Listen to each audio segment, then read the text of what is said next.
Hello, this is David Ayers again on the Site and Infrastructure database. This short video is to talk briefly about crews, resources, and rate tables. Crews, resources, rate tables. We actually start with resources.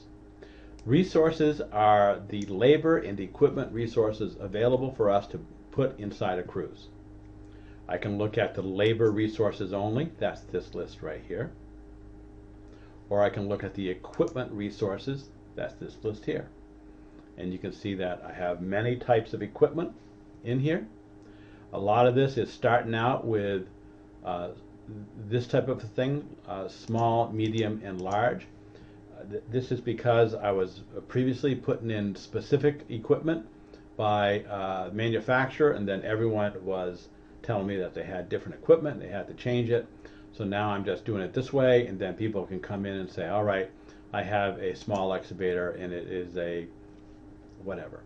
And you can put in your specific excavators as you have them either rented or your own equipment that you have. Once we have resources, we can build crews. If I go back out to the database and look at crews, click on crews on the master and then crews here, this is the dialog box where crews are built.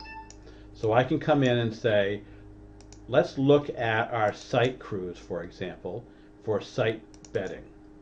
Need an excavator, labor, plate compactor, stone box. I go to another crew for demo of signs, a labor and a small loader. Or a different crew for fine grade at site, a grade-all labor vibratory roller.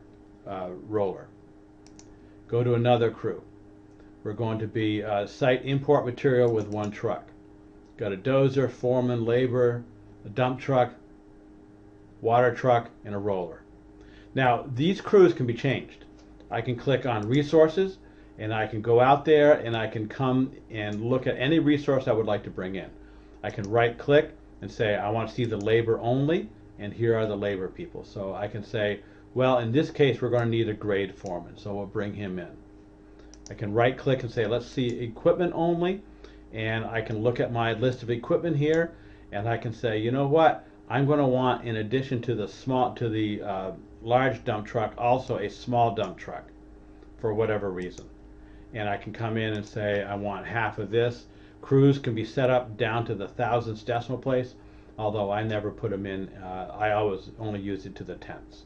So a lot of times people do this. They'll say we're going to have a vibratory roller on site, but it's going to be shifting duties between a couple different places. Or a truck, or a foreman, for example. So I can say the regular foreman is going to be on this crew half-time, but the grade foreman will be there full-time. So any crew can be changed as you want to change them, either in the database, or you can change crews specifically inside of an item and inside of the estimate. So therefore, the estimate crew can be different from the database crew. And that works for a lot of people who want to be seeing the crews inside of an estimate slightly changed on a job-by-job basis. So I'm in the estimate at this point. I have a site erosion control. I can right-click, I hit edit the crew, and notice up here I have a choice. Am I working in the estimate or in the database? So now I can say, I really want to have, in this case, that small loader instead of the larger one. So I can come down and find that and say, well, we want the small loader. I'll take this one out. I can either just put a 0 there or get rid of the whole thing.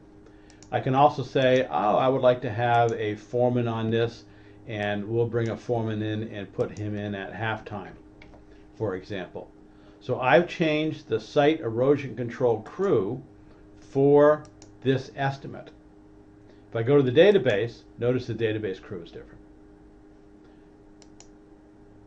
How are the resources priced out for the job?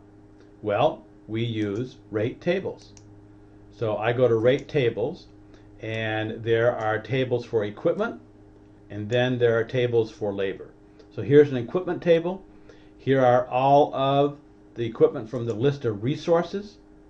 Here are the rates we're paying per unit of time. The rates can be set up per hour, per day, per month, per week. Everything in this is set up per hour except for this one guy right here, an aggregate plant, which is per day, and I only have it per day as an example to show you that you can price things out by a different unit of measure. There can be rate tables for your labor. This is called a bare table, a bare rate table, because this is simply the cost of what the people are earning without their burden. I can have a burden table and look at various kinds of burden. You want to change the burden or add to it, you just right click here and say you want to change this benefit column, and we can make it whatever you want. So we can come in here and we can say that this is, health insurance, and that is going to be 12%. It's set up for a percent, I believe. Right click and I'll confirm that. Change benefit column, and it's percent. So I can say it's going to be 12% for everybody, and I just fill it down, and I've changed this one table. Labor burden is something that either is in the tables, and an alternate way that people can look at it is on the totals page. It can be a line item on the totals page at a set percent also. You need to do it one way or the other, but both ways work. So this is a brief, quick demo on the crews, resources, and rate tables in the Site and Infrastructure database. Thank you very much for your time.